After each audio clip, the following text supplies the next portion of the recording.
If you have a cell phone, if you could please turn it off or put it in silent mode.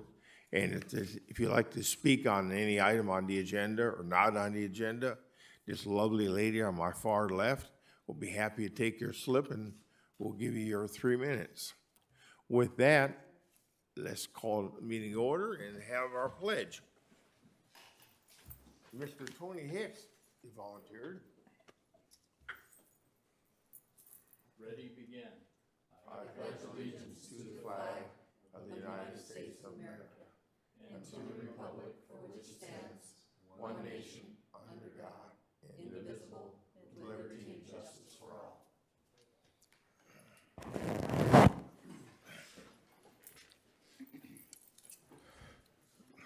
Okay, could I get a roll call, please? Chair Algauer, Here? Vice Chair Hicks, Here. Commissioner Beck, Here. Commissioner Chester, here, Commissioner Higginson, Here. Commissioner Snodgrass, here, and Commissioner Vick. Here. Thank you. Thank you. Is there any public comments at this time? No public comments on items that are not on the agenda. Okay, then, we go to the consent agenda. We do have the meeting from, was it August 2nd? Was that the one missing? That is correct.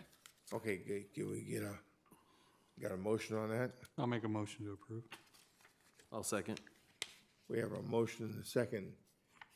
All those in favor? Aye. Aye. Any opposed? One abstain. One abstained, wasn't here. Okay.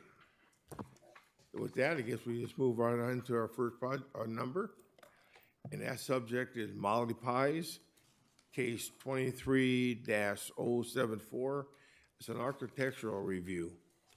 Thank you, Honorable Chairman and Planning Commissioners. Today I bring before you item number 23-074, the architectural review for the remodel of an existing co-branded Kentucky Fried Chicken and Long John Silver's drive-through restaurant to include updated exterior elevations, colors, and fixtures located at 33911 Yucaipa Boulevard, and the applicant is Polly's Pies. A little background on this. The Planning Commission originally approved case number 4-177, a conditional use permit with architectural review on May 4th, 2005 for a co-branded Kentucky Fried Chicken and Long John Silver's at the corner of Yucaipa Boulevard and 7th Street. As a part of a comprehensive update to their site with new elevations and improvements to the interior, they're proposing overall remodel of the site, and because of the extent of that remodel, the applicant has submitted for a formal architectural review for Planning Commission consideration. As you can see, these are the updated elevations that are proposed. They include the removal of the tower element over the KFC with brick facade painted in iron ore along the KFC side and intellectual gray along the Long John Silver side, with the stucco painted pure white and Rembrandt ruby along the KFC side, and along that co-branded Long John Silver side, a pure white with Georgian Bay and June Day, designed to harmonize with the overall commercial development and tie in with their brand requirements. As a part of the design, they're proposing to also tie in with the monument sign, and so they're painting that to match the elevations as well. If you guys have any questions, I'd be happy to answer, but. Anyone have any questions for staff? Anyone? She wants a pie, I don't know. Okay, with that, is the applicant here? He was not able to make it tonight. Okay, then we'll skip that part of it. We have any public comments on it? No public comments on this item. So with that, I guess we'll just close the public hearing and move to the commissioners. Commissioners? Anybody have anything? I have no comment. I'll make a motion that we approve. Thank you, sir. I'll second. Okay, we have a motion and a second. Any other discussion? Okay, seeing none. All those in favor say aye. Aye. Aye. Are any opposed? No, that gives you 7.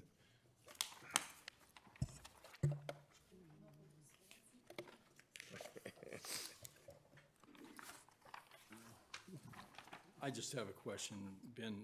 The disclosures that we were doing before, we're not doing that any longer? No, we'll still have to do those. Poly Pies, that was an architectural review, so it wasn't necessarily a public hearing discretionary type item, but for the other items, going forward, yeah, we'll have to do that. Okay. So if you can help us, do the quick ask, and we'll go from there. Yeah, if I can remember.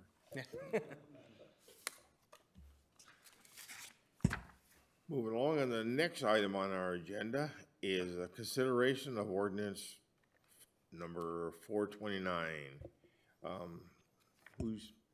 I'll be presenting that. Maddie is on vacation, well-earned vacation, so I'm gonna be leading her presentations tonight. So before you is case number 22-165. It is ordinance number 429, which is really proposing to amend ordinance number 344, which established the mobile home park conversion in the mobile home park 3 overlay district. And really is to streamline the approval process as required by the city's adopted and certified housing element. And so, as part of the 2016 general plan, the provisions for establishing the mobile home park overlay 3 district was established, and really this was set up to allow for the conversion of select mobile home parks into other development, including mixed-use and residential development, and really try and incentivize that these parks have exceeded kind of their life expectancy based on the conditions, the upkeep, and really saying, okay, maybe there's another way to provide affordable housing that's better suited for the residents and their safety, but also can implement other community-wide desires in those select communities. And so as part of it, the city council did adopt ordinance number 344 that established the mobile home park conversion requirements. And really kind of a keynote is it established as a mixed-use development or residential development, a 16-unit to acre project that can be expanded to 24 units per acre through what's called known as a development opportunity reserve, and then the filing of an MOU with the city council. And so essentially the provisions of that allowed for up to 24 dwelling units per acre, but it did have kind of a unique process in place to qualify for that. And then as part of the housing element, really to help support both the implementation of this policy, but then also to provide and facilitate the development of housing, the city council, following the recommendation from the planning commission, included program number 8, which really said, okay, let's make the process simpler. Let's allow these residential units by right. Let's not have to go through a rigmarole process for zoning. Is going to be just the 24 that's allowed that was analyzed already, and just making that process easier. And so the ordinance itself, really all it does is make that change where the 24 units per acre is now a by right component approved through the land use compliance review, similar to other affordable housing projects in the city. And essentially it's streamlining what was intended with that 2016 general plan policy and allowing the city to claim credit for those potential affordable housing units as part of the housing element. And so with that, staff does recommend approval of the ordinance or recommendation to city council. And then the project itself was analyzed as part of the addendum to the 2016 general plan environmental impact report. And that concludes my presentation. I'm happy to answer any questions. Staff, any questions? I just want to clarify that, are there existing mobile home parks in this area now? Yeah, so as part of the general plan update, there were 7 mobile home parks that were included in that MHP3 district. And are they're occupied? Yes. Will anybody be displaced if this passes because of this change? So the change itself wouldn't have any other implications. The conversion ordinance does include the relocation requirements and does establish for the displacement of those residents. There's a whole process that they do need to go through in order to facilitate it, but that is part of the original ordinance. So if somebody wants to reuse this area, then they have to pay to relocate? That is correct. People aren't just going to be thrown out on the streets because of this. So there's a whole process already established in the ordinance, and so we're not modifying that. We're just making the yield of that project more transparent. Okay, and it'll be change from mobile homes to a mixed use, including housing and commercial? It allows for either residential or mixed use with commercial. So you could do, let's say, commercial on the bottom floor and then residential as well. But the idea would be is that, and the way it's set up is that the net number of units would increase with it. So you wouldn't necessarily reduce the number of housing in the city, you would actually increase it with a better product in lieu of these sled parks. Okay, thank you. Did the applicant have to notify all the area, all the residents in the area for this, or? The city is the applicant for this proposal. There's no specific development project proposed. All we're doing is amending the procedure to make it more streamlined and a bit more transparent for someone to design a project. Okay, Sorry. All right. What if somebody doesn't want to move? Is it similar to, would it be like an eminent domain situation? I know it won't be exactly that, but. It wouldn't be set up that way. Mobile home parks are kind of a tricky animal as well, just because residents may own the coach itself, but they still rent the land, and so they're still renters in some of that provisions. And so there is a whole process for what that relocation looks like and the steps that needs to go in it. It is set up in state law. We did, as part of the ordinance number 344, establish the procedures in our code as well, just so that it was very clear on what you needed to do. And so that's not proposed to change today.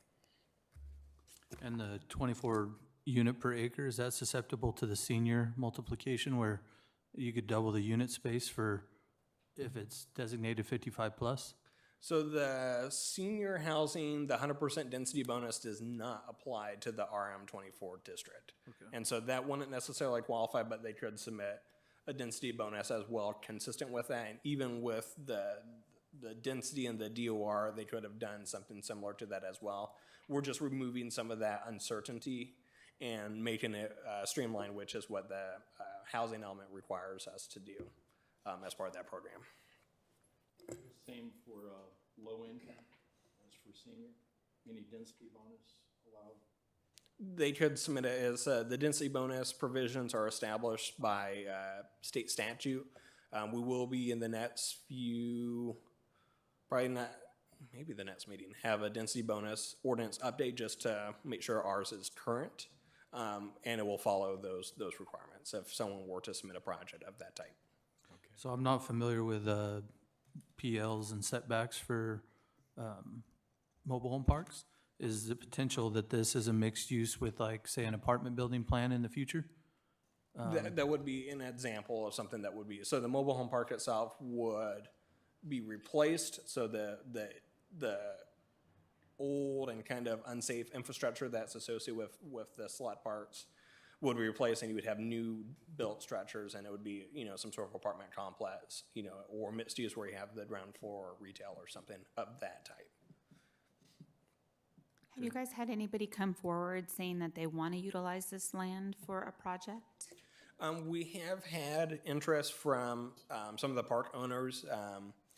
Nothing has materialized yet on a specific project proposal, but we have had discussions in the past and just kind of working through the logistics. I think part of the housing element policy hope when we had gone through initially the housing element was we have a number of these different policies that we want to see happen, including the mobile home park, allowing for new development opportunities and improved housing stock for our residents. And so really this was a way, as part of the policy, was we want to make that happen, so let's try to make that process easier than harder. And then by virtue of that, we also get credit for the RENA requirements for the state housing element as well. So it's kind of a way to achieve what we wanted to do already while also allowing us to get credit for the strategy where we wouldn't have been able to do so before. Okay, Very good. so you want approval or? A recommendation of approval for Recommendation? city council, yes. Okay. Okay, so any staff have any questions on this? And should we need a recommendation, so we need a vote? And no public comments on this item. There were no public comments on this. Right, item. okay, so then the public hearing was closed, And then we can move to the commissioners to a recommendation to approve. I'll make a motion to approve case number 22-165. Thank you, sir. Okay, do we have a second? I'll second. We have a second. Okay, any other discussion? Seeing none, all those in favor say aye. Aye. Any opposed? Okay, Just a quick aside, never mind, I'll leave it for later.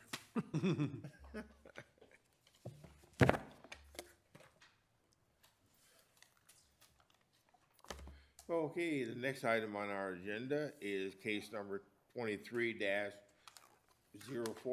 a CUP and an architectural review. Yeah, do we want to do the disclosure for ex parte communications on this? Does anyone have any ex parte communications that they would like to disclose? None. Okay. None. All right, so I will present this on behalf of Maddie. This is case number 23-043. It is a conditional use permit and architectural review to develop a 15-unit detached single family condominium project. It includes a variance to remove the internal sidewalk requirements for the project. And then there's also a tentative track map number 20626, which is for the one lot subdivision to create the condo layout for property on Avenue E north of Wildwood Canyon Road. And so this is the property. It is kind of a unique, kind of flat L-shaped looking property with kind of a oblong back or rear property line. It is within the city's RM 72C or multifamily land use district, which does allow for multifamily development up to 8.7 units per acre. And then it is adjacent to a mobile home park, and then there's a number of other mobile home parks kind of surrounding the site or the general vicinity of the property. And so as I mentioned, the property does, or the proposal includes the conditional use permit and track map for 15-unit single-family style project. As part of the design, they do include decorative entry and features and hardscape at the entrance of the site for the private street that would serve all the particular residences. 42% of the site would be a landscape. There is a detention basin along the front and then along kind of the southern property line adjacent to a single-family residence that's kind of part of that or surrounded by the L of the site. It does require, as a condo project, an HOA that will maintain the common area landscaping, so the detention basins, as well as kind of a public open space feature at the rear of the site would be maintained through the HOA. And then they do provide parking for all the units through their garages, the driveways to serve the units, and then 3 additional spaces along the rear of the site. As part of the site layout, there is also the hammerhead design for fire department access. One thing that was noted and included in the packet is Burtech, the city's franchise waste hauler, did review the site design, and so these changes were made to make sure that Burtech is able to serve the individual trash collection for the project.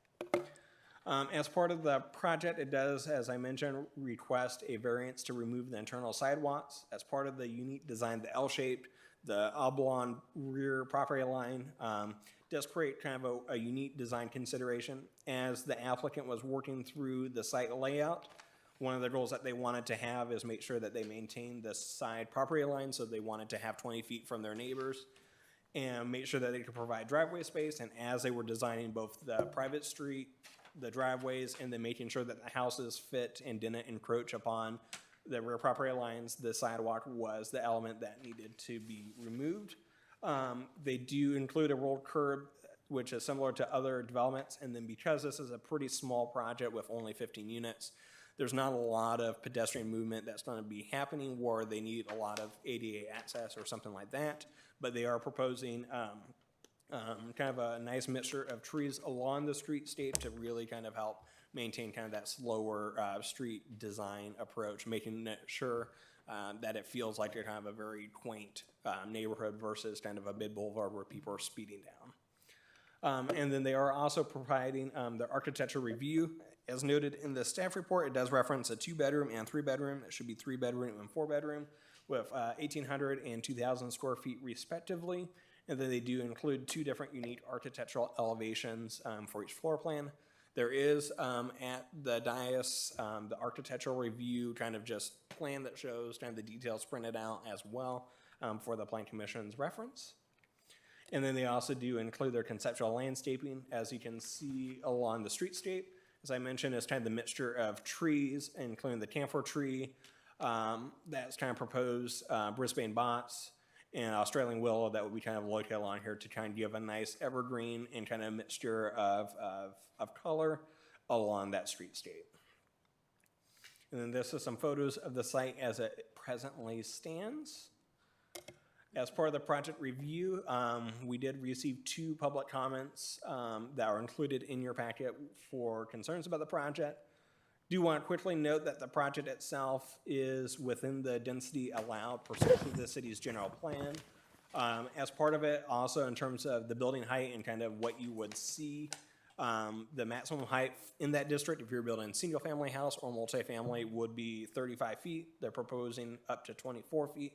So a little more than 10 feet less than what they would be allowed to do.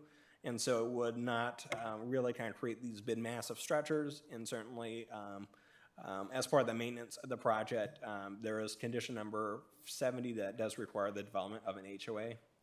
As part of the project, the environmental review, it is a small infill project, so it's on a property less than 5 acres and does qualify for the Class 32 categorical exemption. And then the variance itself is a minor land use modification.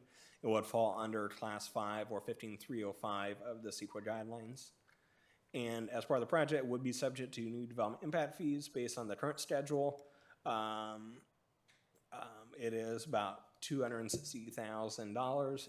We do an annual adjustment every year, so it may kind of vary once they actually pull permits. And with that, staff does recommend that the Plan Commission conduct a public hearing and approve the project. I'm happy to answer any questions, and the project applicant is also here if you have any questions.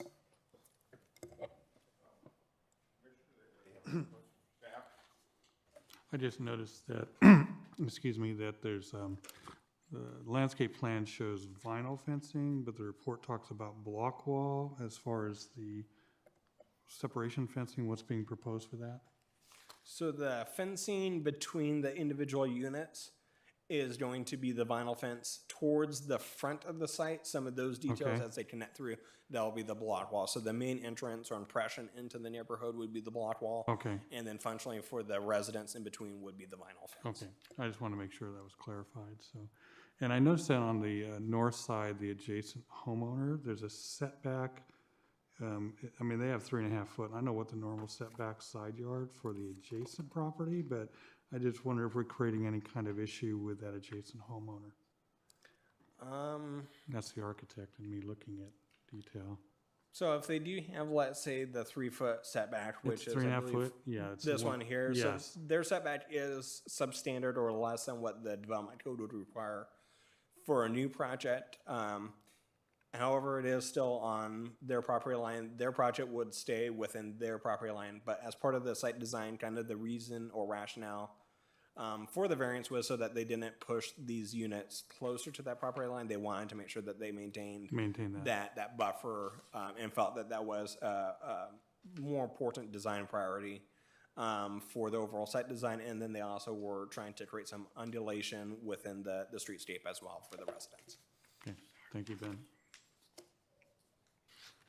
Ben, did you say there were 2 comments? I only have The other one's typed. It looks Oh, like the other it's one's part of, yeah. It's in, and I have questions about this. Yeah, I'm sorry, I just stepped on you. No, thank you. Oh, I want to ask questions about the 2 comments that were sent in. The one gentleman, Mr., it looks like James Jackson, is asking, is it a zone for detached condominiums, which it is, and talking about the height, that was the second one. So anyway, the zoning is okay for the condominiums, the number of units per acre are correct for the zoning. That is correct. And will there be an HOA that's responsible for the exteriors? So I do want to note that Mr. Jackson is here. I do believe that he also provided a slip for public comment. Okay. Maybe I should wait till you make your comments, huh?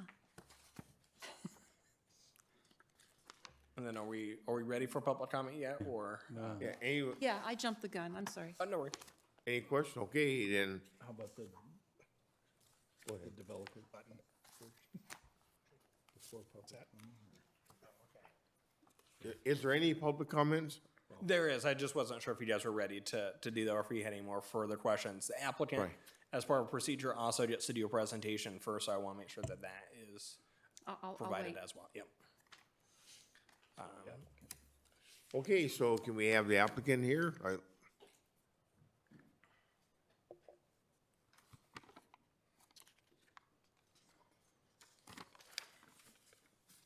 Good evening, Commissioners. Thank you for having me this evening. My name is James Brennan.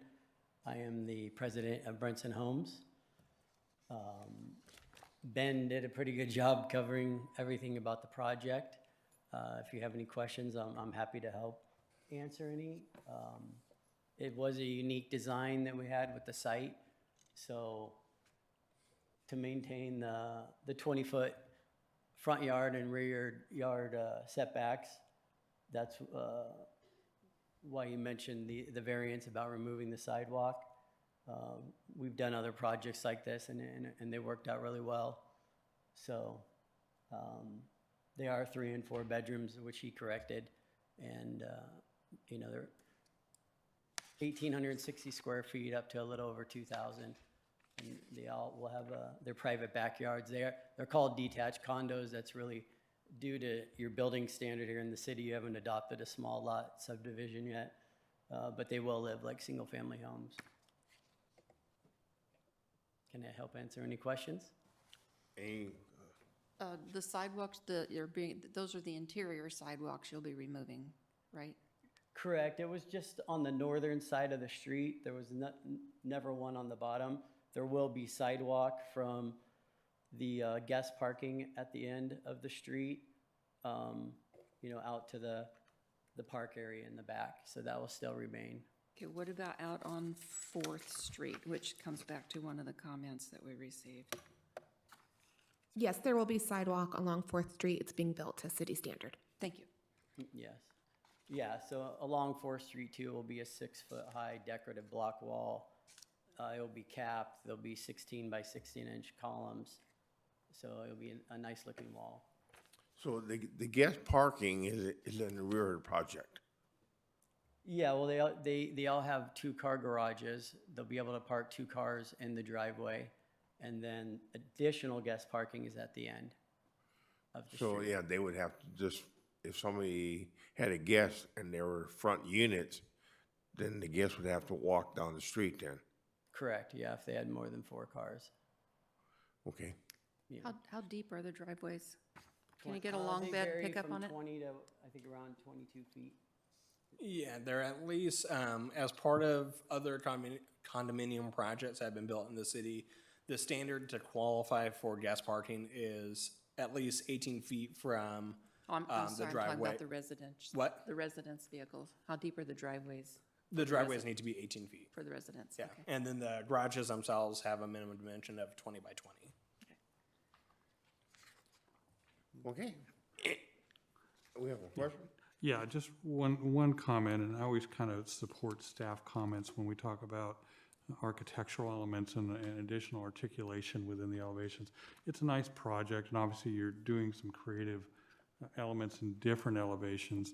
I always kind of support staff when we suggest to a developer and applicant that we need to add some additional elements to this just to make that stand out a little bit.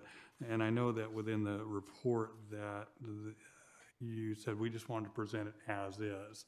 So I would just encourage, just as a commissioner or even as a group of commissioners, that take whatever effort, you're putting a lot of effort into the design and into making these unique.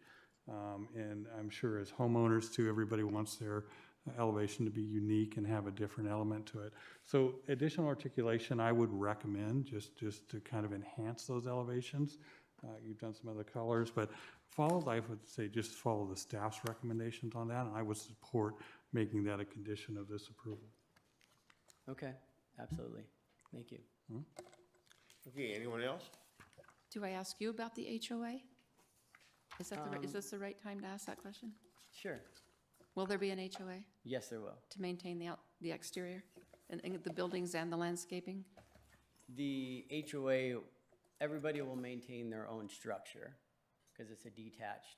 It lives like single family, but all the common areas, streets, sidewalks, landscaping along the streetscape, that will all be part of the HOA, the drainage basins, all of that. Thank you. I do want to know, as part of the condominium type developments or some of these kind of approaches, is there usually is or will be conditions, covenants, and restrictions that address property maintenance stuff, and so there'll be that kind of private mechanism for individual homeowners. And then as part of a kind of a multifamily project, we do have the maintenance requirements as part of the conditions of approval as well. And is this a gated entry? No gates. Okay, I was just curious, because it definitely slow traffic down to make the sidewalks more negatable if it was gated. I mean, it justify not needing sidewalks if everybody was slowed down by a gate going into the neighborhood. Okay. Yeah, that's something we can look at. I know there was issues with stacking and all that as well with such a small entry. And we are, we'll have, we do have decorative pavers or stamped concrete going in the entry, kind of delineate from the street into the project.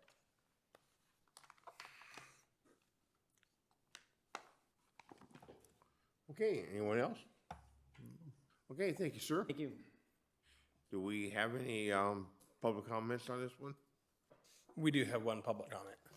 Okay. James Jackson? Hello, how are you? Should I push the button?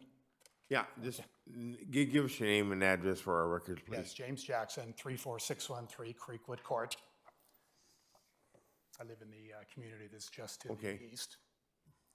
And I just bought my home about 16 months ago, and there was a lot there. I anticipated something going in, something that was considerate of the community. And first thing, all the homes around this neighborhood are one-story, and these are just two-story. And everybody loses their backyard privacy. And I fortunately have some trees in a gully, but they're deciduous. And I can see the whole lot from my master bedroom in the back, my living room, dining room, and kitchen. And I bought my home specifically because the master bedroom was in the back, so I didn't have to deal with traffic. And if you look at this road right here and look at the satellite picture, that road goes right to the property line, directly and straight to my master bedroom. And nobody would like to have headlights shining in the room several dozen times a night. And I wouldn't be unhappy next year if that was happening. And in my whole life, when I think of condominiums or look online what a condo is, it does include the care of the exterior of the structure of the roof, the woodwork, the painting, all that. It's not just having someone come in and mow the lawn. And so I just want to have a grievance about that. And if you look at my street that's right above there with only 8 homes in length, it's surrounded on both sides by 2 mobile home parks that have 160 mobile homes. We already have 160 residences within 300 yards of my house. And to put the maximum number of homes in the last remaining sliver doesn't seem fair.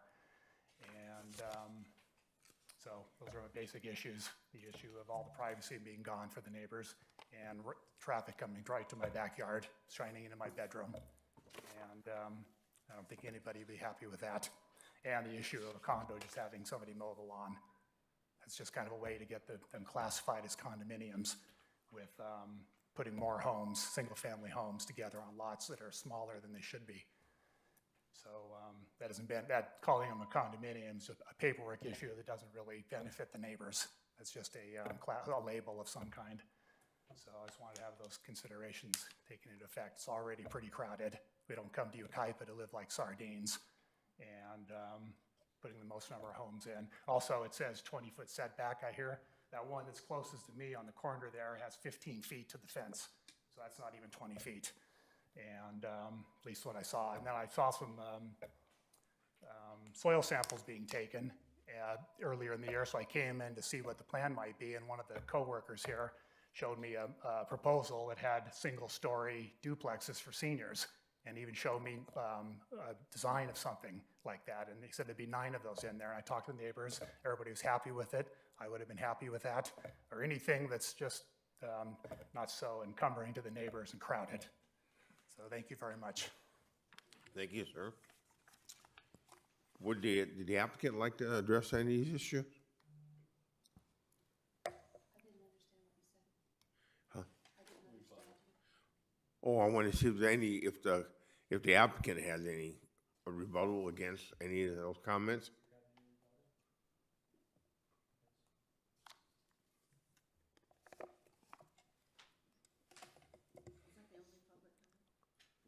Yeah, that's why in public only have. Is it the 20-foot setback or is it 15 as he stated? It's 20. So I do want to note the rear yard setback in the RM district is 15 feet is allowed. And so that would still be there. The 20-foot is for 2-story structures along the side property lines. Correct. So originally, we purchased this because it is zoned multifamily for the amount of units we're proposing. We did talk to the city about doing a density bonus and going up to 22 units. And after looking at that design, it just didn't really work well on the site.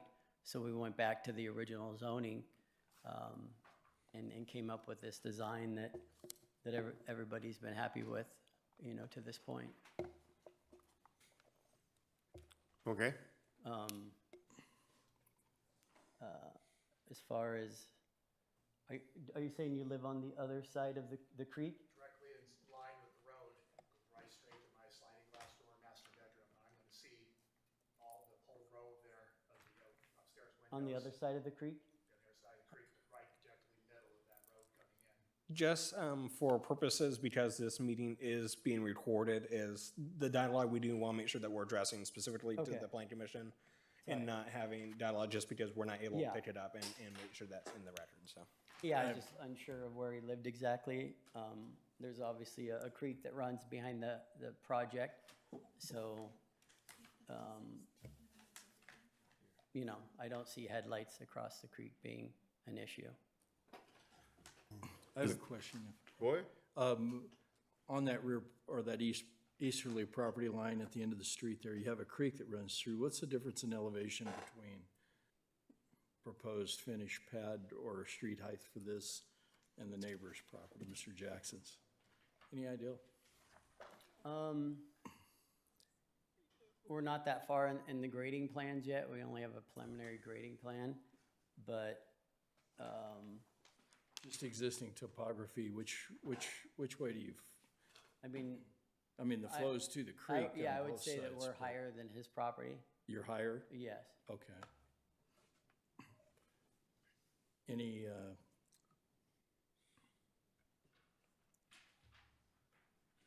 well, and then you have a 6-foot vinyl fence that's proposed there Correct. on that Yeah, side? so the entire perimeter, we'll have the 6-foot vinyl fence all the way around it with the block wall in the front.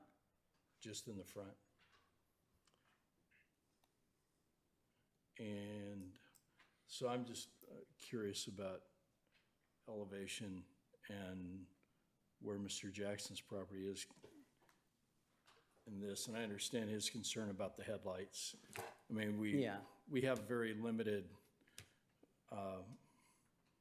discretion on something that meets the existing zoning, but as far as, making it more palatable to the neighbors, if we Yeah, can. I would we'd think the do that. 6-foot vinyl fence would block most, if not all, headlights, hitting his property.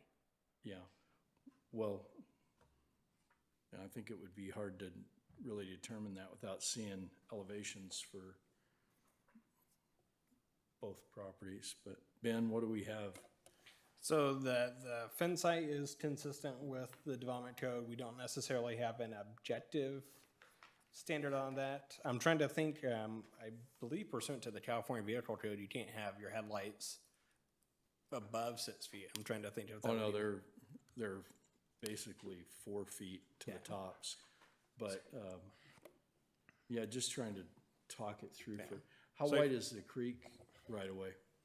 I'm trying to pull up the site on a map just so I can measure the distance between the property line.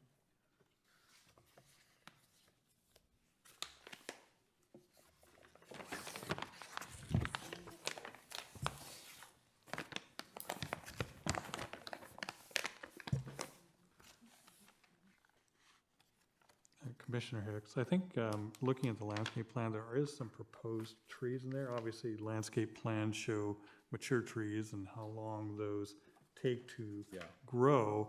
And that might help mitigate some of that visual and some of that light impact and maybe even some sightline impact for the neighbors. So maybe even, again, we want to make sure we consider the landscape and irrigation codes in California, but maybe even suggesting some additional mature or minimum size landscaping be planted along that property line might help mitigate that sooner than later. Might be an option or a consideration for this commission. Yeah, we could establish, so like the Australian willow, something that's evergreen, could be along there. And then I did measure the distance from the property line of the subject property to the residential corner of the house is over 100 feet. So it's about 110 feet. I think the only thing it could really cast light would be if there was a crown in the road from 4th Street, you know, coming up. It just depends on what the topography or what the final grading plan looks like for that. And the site's generally sloping Towards the creek, west, I so would there, guess. so you wouldn't necessarily have, with the light cut off, you would still have the fence being the high point of where that roadway is. So the fence would, Anything, your path of travel is downhill towards that fence. Yeah. I would guess. So, some additional planning on that east side with some evergreen type shrubs or trees that would block, you know, both the view into his backyard and, would that be? Tree here. Yeah, that could be done. Yeah, we usually always pick evergreen trees just Yeah, for obvious but a reasons. little higher density planting on that side to help screen that area. I think that's, Not a problem. okay. Yeah, that can be done. Yeah, and I do think that, you know, that downward trajectory for cars coming down that street's gonna limit some of the light over the top of the fence, and without seeing a final grading plan on it. But I think that's something that city staff can help with, Mr. Jackson, to try to eliminate some of those, at least to the extent that we can. yeah, I think the combination of the evergreen trees above the fence line plus the fence line creating the hard physical cutoff would obstruct the light, the beam travel to the residents, and then certainly the light or the trees would diffuse that whatever is kind of remaining. And just to double down on what Higginson said about putting in more mature trees from the start, that way the ability to diffuse the light pollution happens faster than 10 years of growth. I agree. Yeah, I yeah, agree. for sure. I mean, I think 15 gallon is the minimum, and I know there we'd put at least probably 24 or 36-inch boxes, so that's several more years of growth already right there. Okay. Okay, anyone else have? Okay, thank you, sir. Thank you. Appreciate it. Okay, with that, we closing the public hearing. I think the neighbor was asking for more time. We don't. Can we, I guess I could reopen. Yeah, you have to make a motion to reopen the public hearing and allow additional time if that is. Okay, but so you do have- we need a motion. Tony, I'll make a motion to reopen public hearing. second. A second. Okay, we have a motion and a second. So, all those in favor? Aye. Anybody have any objections to it? Okay, so we can reopen public hearing. And, gentlemen, you come back up again, you get 3 minutes. Well, I like the tree idea. I like the Australian willows. I have those. Pepper trees are good. They're evergreen. The bay laurel's good. And there's a few others that aren't deciduous. This actually slopes to the west, goes down. And I have my home is 6 feet higher than his end of his property. There's a creek bed, there's a plateau, and then it rises up 6 feet to my home. So I'm already sitting at the top of his 6-foot fence, parallel with my ground where my home is. So anything that's coming along hits the fence is going to just go right over the fence as far as lights. The trees would help. They fill in over time. And I have my own trees that cover the spring, summer, and some of the fall. It's just that 6-month period where there isn't any trees. It really is the pits. So anyways, that's the issue with that. And so thank you. Thank you. Thank you. Thank you, sir. With that, we will close the public hearing, and then we'll move to the commissioners for discussion. I'm going to go back to the comments. The second comment that was sent in from from the Hellers. Oh, sorry. Well, that's your turn to do, here you do. I'm sorry. The single-family home, blah, where did I see this? The Hellers said that this is maybe something you can address, the staff can address, that they installed an RV porch and garage, and they were only allowed to go, where's their height? 14 feet. 14 feet, and now these homes will be 22. So can you address that? So likely they were restricted to the height of their home. We don't allow for accessory structures that are taller than the primary unit, and so if they're a single story, we probably limited their height to a single story accessory structure as well. And then, of course, the same concern about two-story homes versus single-story homes. Can you put the photographs back up for me for just a minute? I missed them because I was reading something else. Let me see.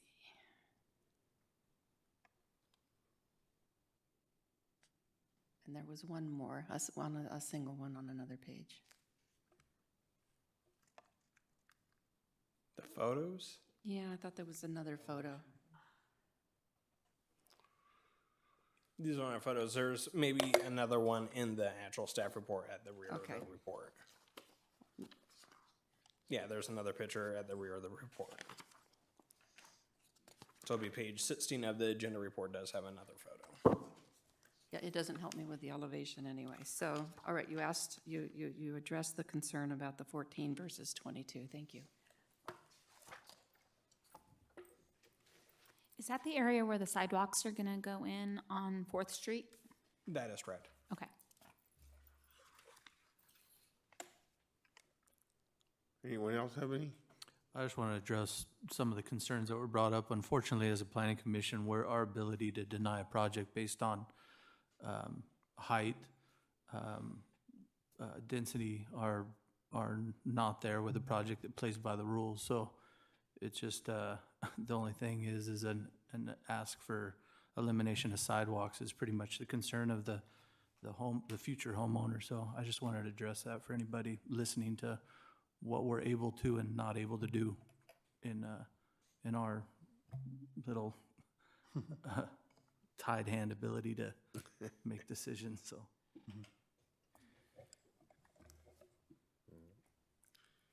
Okay, anyone else? All right, seeing none. Then we'll close, the public hearing has been closed. Now we're at the commissioners, moving along here. Okay, so commissioners, a motion? I'd like to move to approve the project with the condition of the tree screen for lights and privacy on that end of the drive. And I would also like to add to that to work with staff for the additional architectural articulation on the front elevations. I'll accept that amendment. I'll second. There we go. We got a motion and a second. So all those in favor say aye. Aye. Any opposed? The 7 carries. Okay.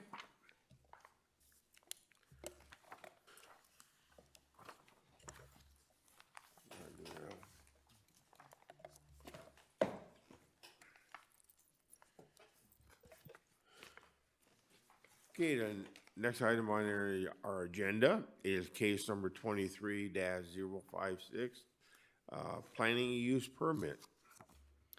Thank you, Honorable Chairman and Planning Commissioners. I think now would be a good time to make any ex parte disclosures. None. Thank you. Today I bring before you case number 23-056, a planning use permit for the establishment of a 9,000 square foot multi-tenant commercial facility consisting of 4 units, each comprised of approximately 2,250 square feet, including 156 feet of office space and bathroom, with the balance to be provided as a warehouse or open space, and an associated contractor's yard for each unit. The applicant is Metricom Networks.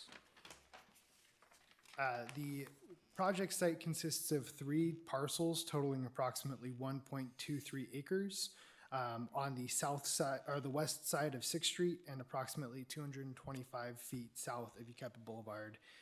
These 3 lots are to be consolidated with a lot merger as a part of any approval conditions.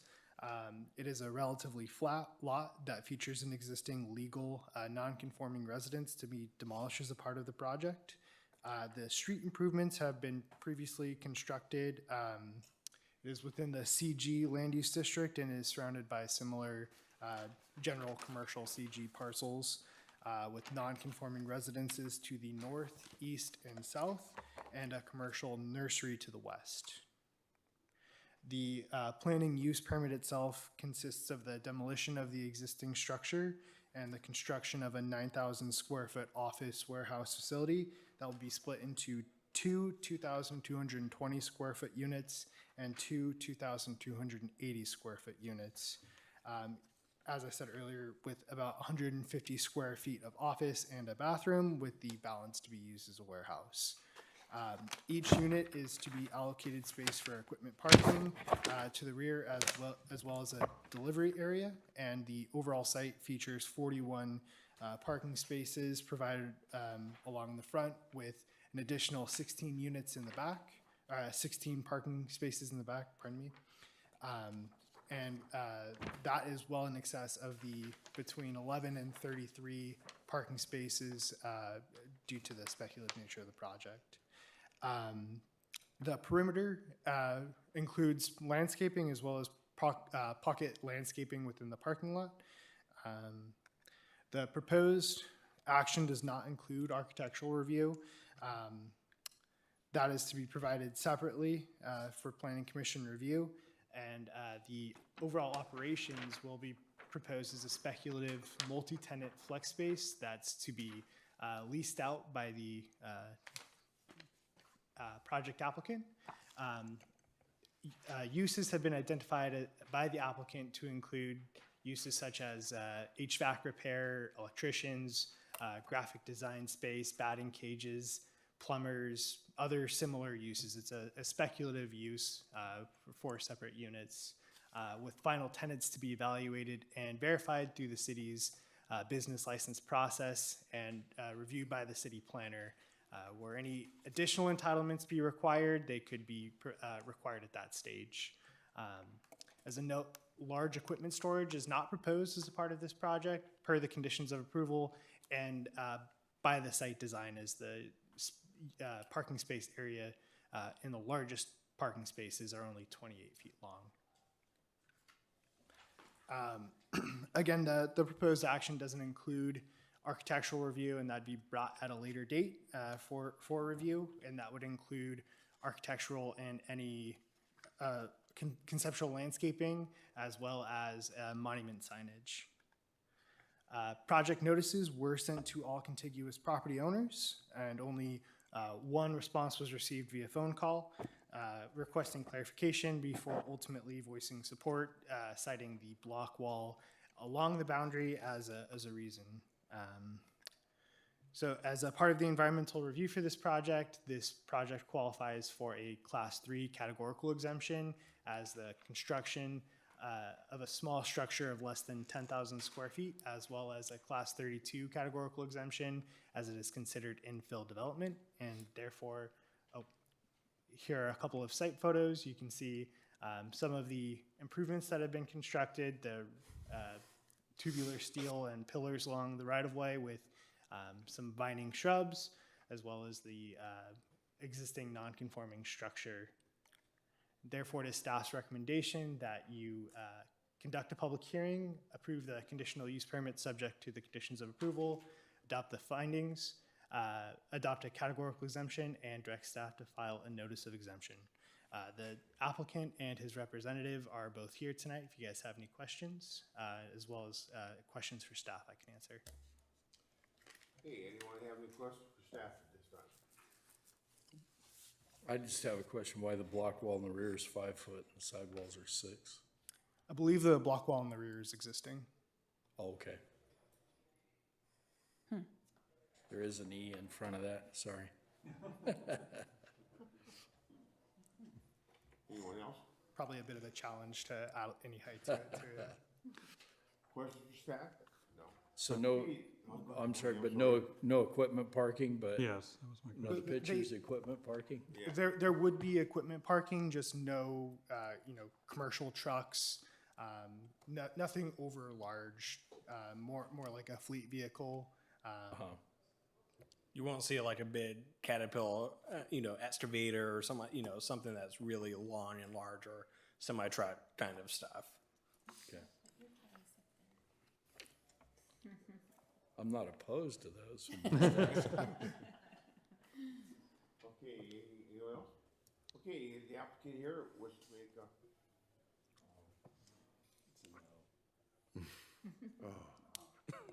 Here we go. Hang on. The applicant and his representative is here, Honorable Chairman.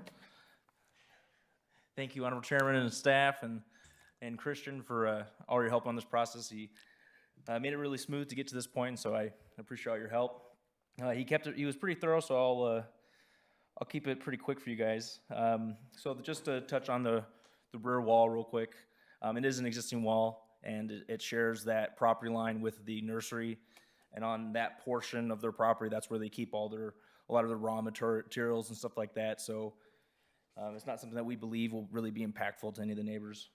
The goal with this project is to keep it, like it's a flex space, to keep it kind of broad, so then, and with ample parking, so then as the uses start to fill out, it kind of organically starts to fill out. And then, of course, as those businesses go in there, staff also, reviews the business licenses and whatnot. So everything will kind of keep within that same intensity with what we're anticipating for the site. And then architecture review is going to be proposed at a later date.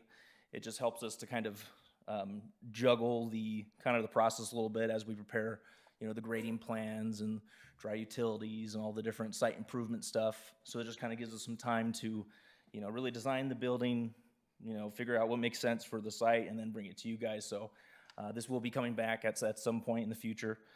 I will say that the applicant, Brandon Malloy, he was here just last month. He did another metal garage at his home.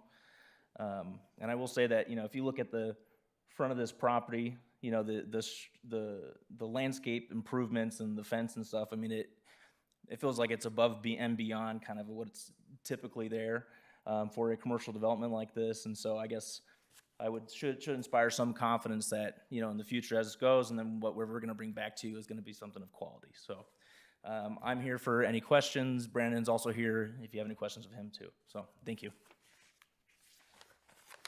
Anybody have any? I just have something facetious to say about the architectural stuff when it comes back. Keep that sign below the maximum. Okay, anyone have any questions for the, okay. Do we have any public comments? No public comments on this item. Okay, so we'll close the public hearing, I guess, and we'll move to the commissioners. Okay, start down the end. Lyle, you have anything? Does commercial general allow for fuel storage with containment? Say they didn't for fuel storage? Yeah, like diesel fuel storage above ground fuel cells? They're not proposing to do above ground. No, it's for my own personal. Interested in one of the spaces. Looks like a place I'd rent in the future. Yeah, I would. Yeah. Just want to know the allowances in case. Okay, Donna, you have anything? Oh, okay. Mr. Hicks? Nope. I was just gonna say, I think it's great that it's adhering to that general area and providing, there's gonna be new employment that's gonna be offered to Yucaipa residents, so we always have to think about the economic impact that these projects are going to give back to our city. So because it is going to be providing employment, I think it is a good project. Yeah. I just concur, because I like these kind of projects, because they're really kind of going in and improving, substandard properties and whatever, and actually creating more of that commercial element along that corridor. So I think it's a very good project. I'm looking forward to seeing some good architectural elevations, and so that's our next task, but I'm confident that that'll happen. So, good project. Thank you, David. Okay, with that, we have any motions? A motion to approve? I'll second. Okay, we have a motion and a second. Any discussion? Seeing none, all those in favor say aye. Aye. Aye. Any opposed? None, so 7 carries. You got lucky again.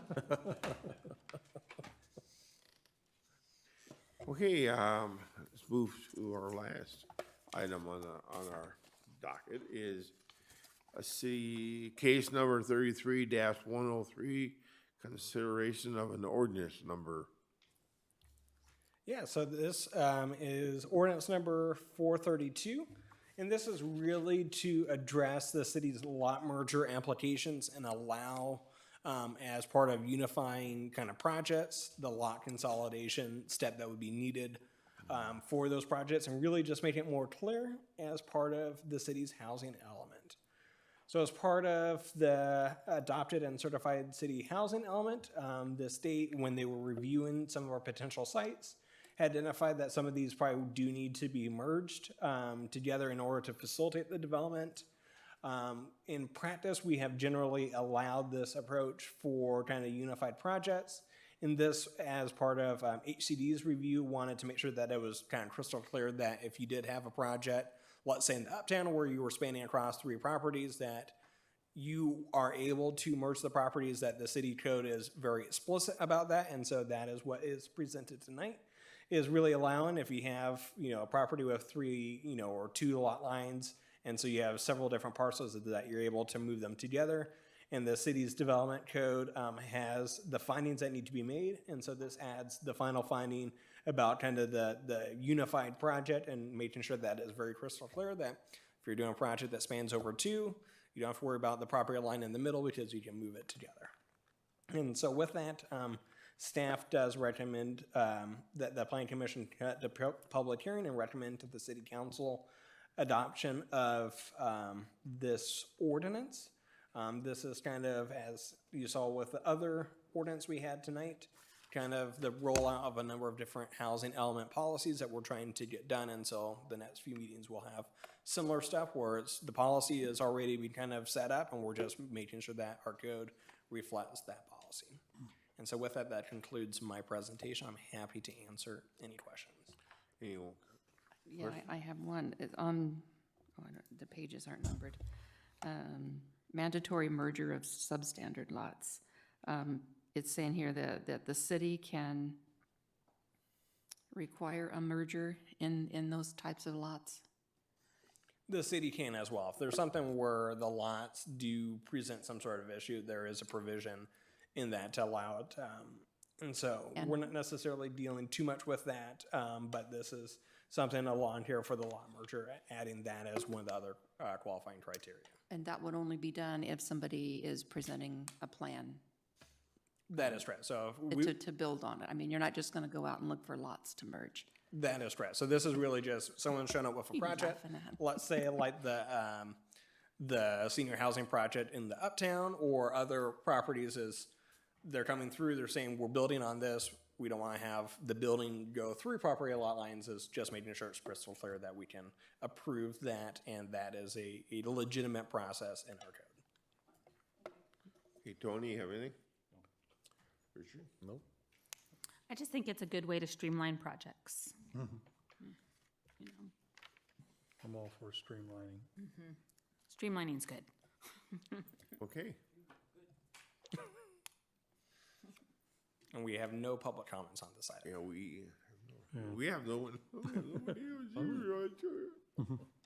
Okay, with that, we'll close public hearing, and let's move back to the commissioners. We need a motion, or? I'll make a motion to approve this project. Thank you, Richard. You got a The second? ordinance, I'll second it. Thank you, Donna. Okay, so all those in favor say aye. Aye. Aye. Any opposed? 7. All right, and then in terms of announcements, all I have is we will have a plan commission meeting on October 4th. And similar to tonight, you'll see a few housing element related programs coming your way. And other than that, that's all I have. Hope you guys have a good September and see you guys in October. That aside, I was gonna ask earlier, that ordinance 344, when that was implemented, is that what incentivized a lot of the mobile home owners to hold on to property as it upped the value with the density ability?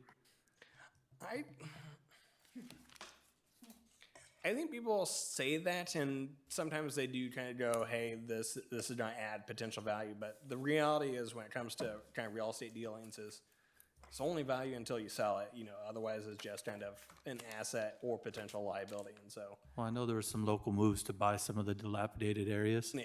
And then once that was made notice that there was interest, those prices doubled on those areas, and it kind of grew the roots on some of the real crummy,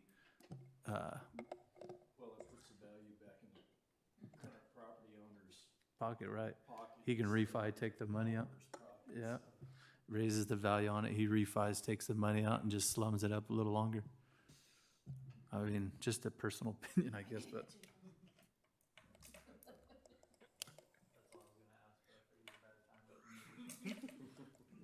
Okay, we have nothing else, then meeting adjourned.